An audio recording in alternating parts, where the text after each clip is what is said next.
Ya, Menteri Keuangan Sri Mulyani Indrawati memastikan ekonomi nasional resmi resesi pada kuartal ketiga 2020. Hal itu menyusul revisi proyeksi yang akan dilakukan Kementerian Keuangan. Menteri Keuangan Sri Mulyani Indrawati merevisi proyeksi pertumbuhan ekonomi pada kuartal ketiga 2020. Ini akan mengalami kontraksi hingga minus 2,9%, begitu juga untuk ekonomi tahun 2020. Maksud kami tahun 2021. Sementara itu proyeksi ekonomi untuk 2021 maksud kami diperkirakan ini akan tumbuh positif. Namun demikian perkiraan itu masih sangat bergantung kepada perkembangan kasus COVID-19 di dalam negeri yang mempengaruhi aktivitas ekonomi. Menko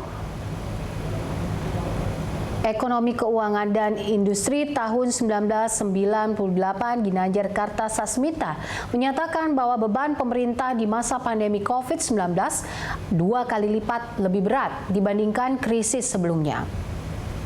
Selain penyebaran virus yang tidak bisa diketahui sampai kapan berakhirnya, jumlah utang juga terus naik.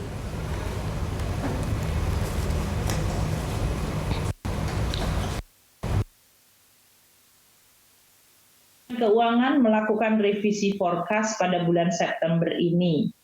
Yang sebelumnya kita memperkirakan untuk tahun ini adalah minus 1,1 hingga positif 0,2. Forecast terbaru kita pada bulan September untuk tahun 2020 adalah pada kisaran minus 1,7 hingga minus 0,6. Ini artinya negatif teritori kemungkinan akan terjadi pada kuartal ketiga dan mungkin juga masih akan berlangsung untuk kuartal keempat yang kita upayakan untuk bisa mendekati 0 atau positif. Untuk tahun depan kita tetap menggunakan sesuai yang dibahas di dalam RUU APBN 2021 yaitu antara 4,5 hingga 5,5 dengan forecast titiknya di 5. Sekarang ini double. Sesudah virus ada utang.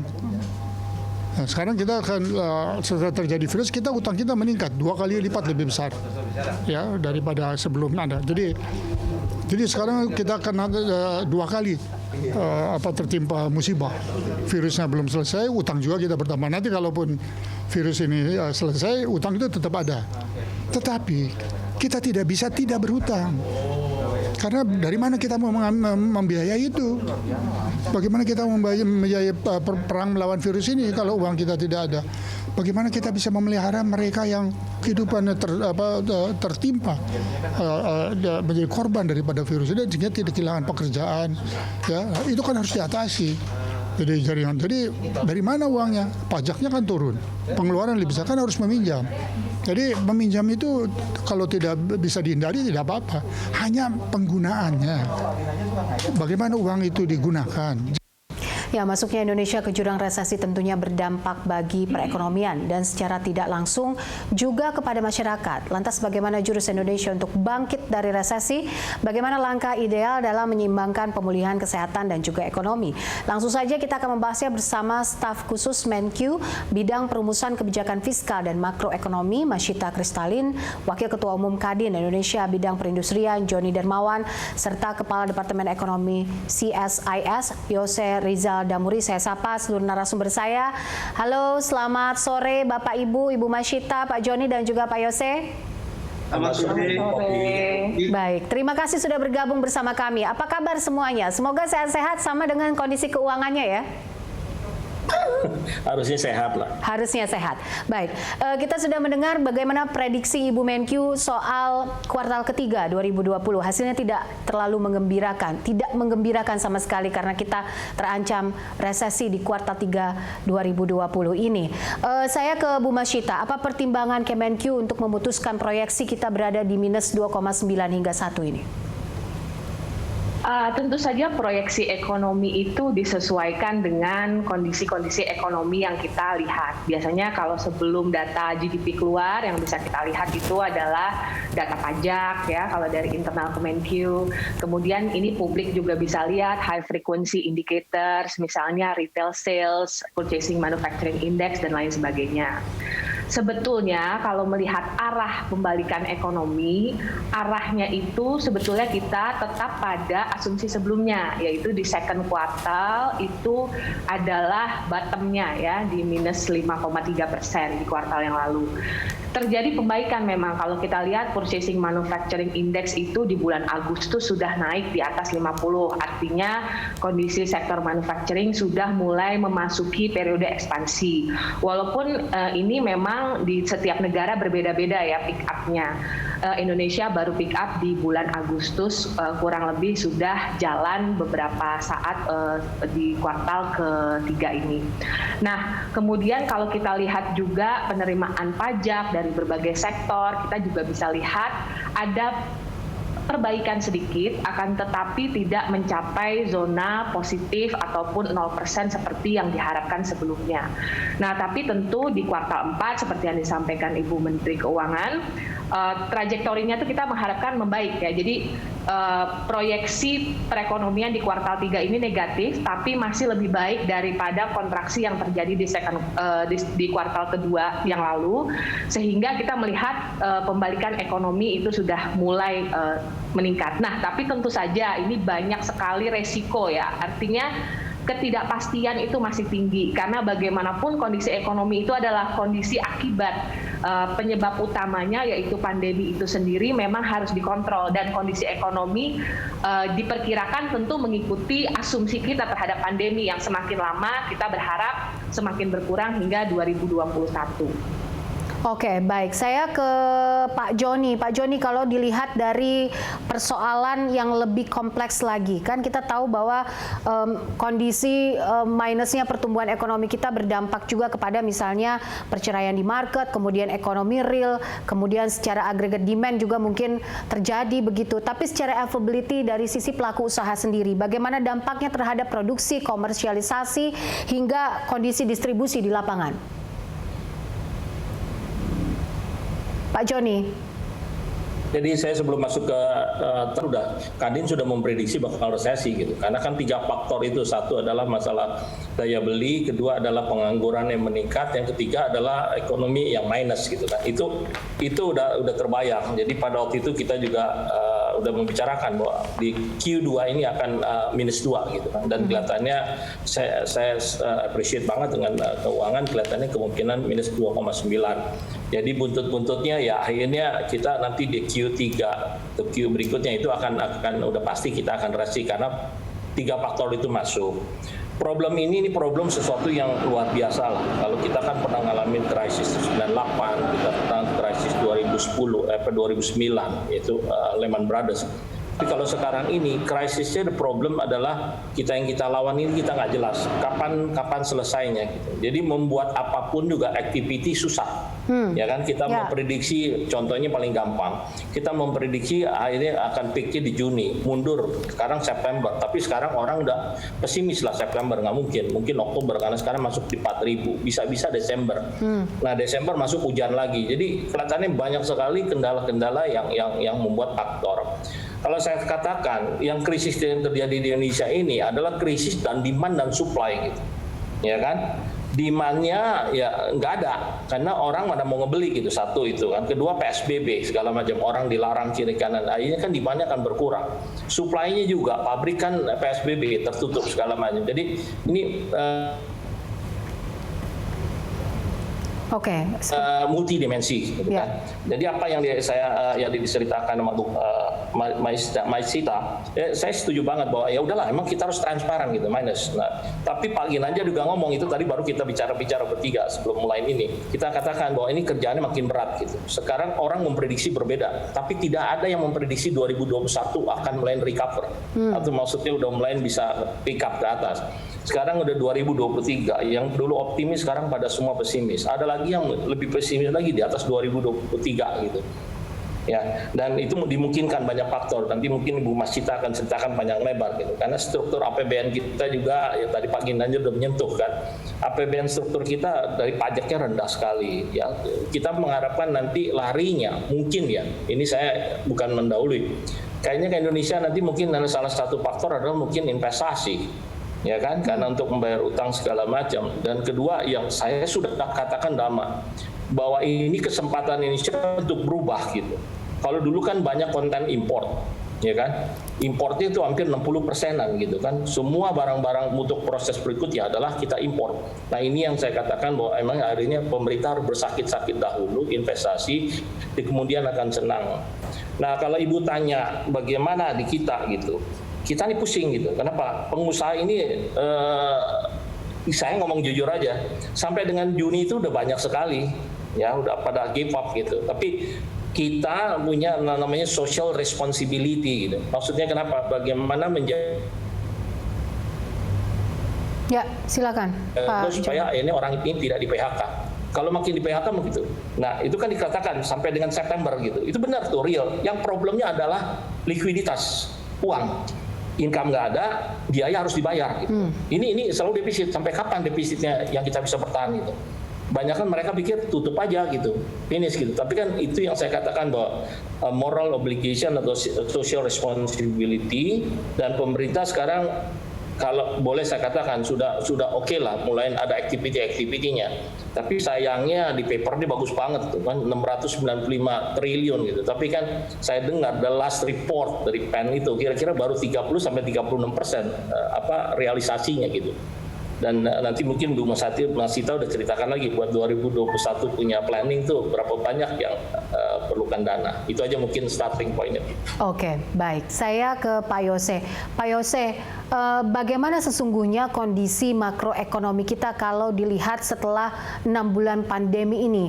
Boleh tidak di breakdown? Karena kalau misalnya kita bandingkan dengan krisis yang terjadi 98-2008 kan itu ada aktivitas fisik gitu. Sementara di 2020 ini agak berbeda dengan kondisi itu, yaitu tidak adanya mobilitas fisik tadi seperti yang Pak Joni sempat sebutkan. Akibatnya mungkin grassroots kita problem di UMKM, kemudian juga ada problem soal resiko likuiditas dan juga kredit. Silakan Pak Yose. Ya, oke. Saya pikir begini ya. Pertama yang saya ingin angkat sebelum ke sana, mungkin kita semua nih sebenarnya sudah tahu bahwa sejak lama bahwa perekonomian kita pasti akan masuk resesi. Jadi sebenarnya tanpa Bu Sri Mulyani mengatakan bahwa kita akan masuk resesi juga itu sudah dirasakan oleh Pak Joni Darmawan misalnya, ya bisnis itu sudah lama mandeknya gitu kan. Oleh kebanyakan dari kita masyarakat semuanya sudah kehilangan daya beli. Nah ini jadi ini sebenarnya masalah technicality saja untuk mengatakan bahwa kita punya resesi atau enggak, ya. Dan jangan terjebak di sana, saya pikir. Mungkin media bisa juga mengangkat isu-isu yang lainnya yang lebih banyak untuk pemulihan ekonomi ini dibandingkan dengan hanya melihat apakah kita resesi atau tidak. Ya. Nah di sini saya pikir permasalahannya adalah sekali lagi underlying isunya itu adalah kesehatan. Jadi tanpa adanya masalah kesehatan yang bisa under control, yang bisa di manage dengan baik, akan mustahil persoalan ekonomi ini kita selesaikan. Ya, jadi sekali lagi permasalahan kesehatan ini harus kita selesaikan dulu. Kita paling tidak under control lah. Ya. Karena apa? Karena dengan adanya COVID-19 ini, mobilitas yang kita butuhkan, aktivitas ekonomi yang kita butuhkan tadi, itu memang belum bisa kita jalankan dengan baik. Ya, sehingga akibatnya pemulihan ekonominya juga tidak berjalan dengan baik. Masyarakat misalnya, kalaupun mempunyai daya beli yang cukup, masih mempunyai income yang cukup, itu mereka tidak mau spending. Lebih baik uangnya ditaruh di bank, karena masih nggak jelas sampai kapan COVID-nya berjalan. Ya. Sampai kapan ekonominya krisis seperti ini. Ya. Begitu juga usaha baru mau memulai juga ya ada permasalahan kesehatannya juga.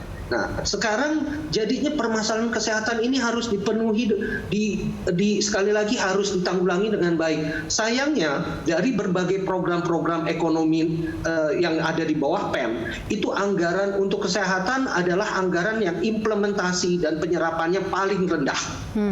Kita bisa lihat padahal ini yang paling penting gitu loh. Jadi kok kelihatannya malah tidak ada tidak ada upaya yang cukup untuk menanggulangi permasalahan tersebut.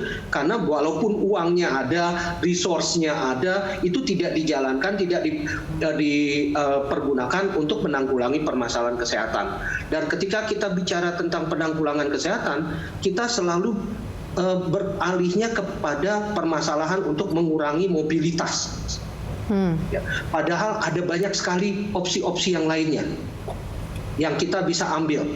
Misalnya dengan tes, tracing, dan isolation yang jauh lebih baik. Sayangnya tes di Indonesia ini saat ini hanya sekitar 6.000 per sejuta orang. Itu sangat jauh sekali bahkan dibandingkan oleh Malaysia yang hampir mencapai 40.000 per sejuta orang.